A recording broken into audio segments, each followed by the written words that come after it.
For nearly 20 years, our Army focused its capabilities and force designs on conducting joint and combined counterinsurgency operations in our nation's wars. We demonstrated our warfighting abilities, but not against a near-peer threat. Meanwhile, resurgent powers pursued regional dominance in competition and armed conflict, expanding their ability to operate on increasingly complex, lethal, hyperactive, and urbanized battlefields. During this period, our adversaries have studied U.S. operations. They've adapted to disrupt our global dominance and separate us from our strategic partners and allies through the use of anti-access and area denial, or A2AD systems. At the same time, the character of warfare continues to evolve with the rapid and constant emergence of new technologies.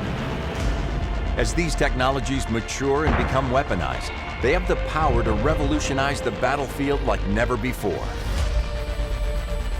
This has also caused the traditional battlefield to expand from the limited areas of deep, close, and rear to a global battlefield that is increasingly vulnerable to military, cyber, electronic, political, and economic attacks.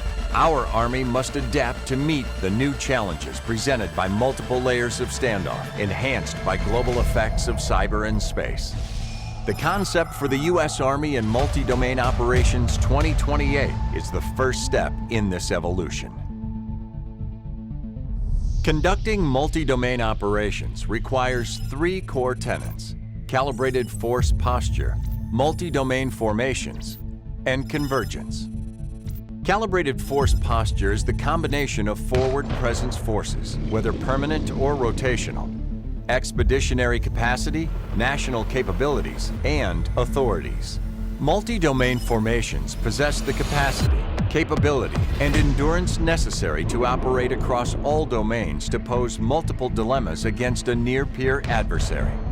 Multi-domain formations are able to conduct semi-independent maneuver within the commander's intent and mission orders. Finally, all formations at every level maximize human potential by thinking in, accessing, and employing capabilities from all domains, often at echelons above brigade. Convergence achieves the rapid and continuous integration of capabilities across all domains of time and space to overmatch the enemy. This cross-domain synergy requires us to layer all domains to achieve overmatch in the decisive space. Combining redundant targeting and kill chains allows any shooter to leverage any sensor through any command and control node in near real time. Convergence across domains happens today, but it takes days or weeks. Multi-domain operations in the near future requires convergence to occur in minutes or seconds. In an era of great power competition, our adversaries seek to achieve their strategic aims by the use of layered standoff. In competition, the adversary seeks to separate the U.S. and friendly states politically. This is accomplished by employing national and district-level capabilities, such as diplomatic, economic, and cyber intelligence collection, information warfare, unconventional warfare, and conventional forces, which includes surface-to-surface missiles and combined arms ground forces. The central idea to combat this layered standoff is the rapid and continuous integration of the 5 domains, along with the electromagnetic spectrum and the information environment as we compete, short of armed conflict, with the enemy. In competition, the United States seeks to prove to other nations that it is a better ally than its adversaries. It accomplishes this mission through actions such as economic aid, military partnerships, and the demonstration of force and support. Meanwhile, we conduct operational preparation of the environment, such as developing target packets, carrying out emergency deployment exercises, and countering the adversary's information warfare and unconventional warfare efforts so that we can rapidly transition to armed conflict if necessary. While some of the adversary's actions in the competition space can be realized from afar through the cyberspace domain, many military actions can only be successful where the Army is present. Likewise, realizing an adversary's action is not useful if there is not a military force present in theater to respond. if deterrence through competition fails, the Army rapidly transitions to armed conflict and decisively moves to penetrate, disintegrate, and exploit the enemy's A2AD systems in order to defeat fait accompli attacks and return to competition on favorable terms.